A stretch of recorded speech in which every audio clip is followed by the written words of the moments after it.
आलोक शर्मा जी, मैं आपसे जानना चाहूंगा, क्या जमीनी लेवल पर इस घटना के डिफरेंट डायमेंशन को समझने में कांग्रेस ने गलती कर दी और राजनीतिक कारणों से हाथरस कांड में जल्दबाजी कर दी? क्या आप मानेंगे? क्योंकि जैन साहब भी बोल रहे हैं कि योगी सरकार ने जिस साफगोई से कहा है कि सुप्रीम कोर्ट इन्वेस्टिगेशन करे, ये मैं नहीं कह रहा हूं, जैन साहब कह रहे हैं, फॉर्मर डीजीपी, मैं साफ कर दूं, उनका यह मानना है कि योगी सरकार ने जो किया वो उचित है। क्या आप योगी सरकार के इस कदम में उनके साथ हैं आलोक जी, और क्या कांग्रेस से कोई राजनीतिक जल्दबाजी हुई?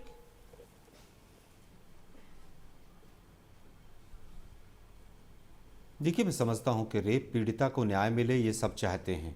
सब चाहते हैं, पूरा देश चाहता है कि 8 दिन बाद पुलिस जो है वो रेप के चार्जेस जोड़ती है, उस बच्ची की हत्या हो जाती है। उस बच्ची की मृत्यु के बाद भी जिस तरह से जो पुलिस का रवैया रहा है, उसके जो शव है उसको किसी तरह से भी परिवार को नहीं दिखाना, उसकी शक्ल तक नहीं देखने देना, पूरे गांव को घेर लेना, रात को 2:30 बजे अंतिम संस्कार करना। मुझे लगता है कि पूरी तरह से योगी सरकार और उनका प्रशासन फेल हुआ है।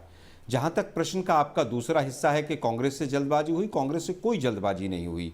हमने इतने लंबे समय तक देखा कि ना उसको बच्ची को इलाज मिला, और जिस तरह से उस मैटर को दबाने का प्रयास किया गया, और यूपी सरकार के 4 तरह के बयान आए। एडीजी लॉ एंड ऑर्डर कहते हैं रेप नहीं हुआ है, जबकि पहली जो फॉरेंसिक रिपोर्ट आ रही है, मेडिकल रिपोर्ट आ रही है, उसमें पुष्टि होती है। मुझे लगता है कि एफिडेविट की बात, जो दूसरा प्रश्न है आपका कि आप योगी सरकार के साथ खड़े हैं, मुझे लगता है कि कोई भी काम अगर अच्छा होगा तो कांग्रेस पार्टी साथ खड़ी होगी। लेकिन दुर्भाग्य है कि आज 7 दिन हो गए सीबीआई जांच की इंक्वायरी हुए दीपक भाई, लेकिन उसका नोटिफिकेशन अभी तक नहीं हुआ है।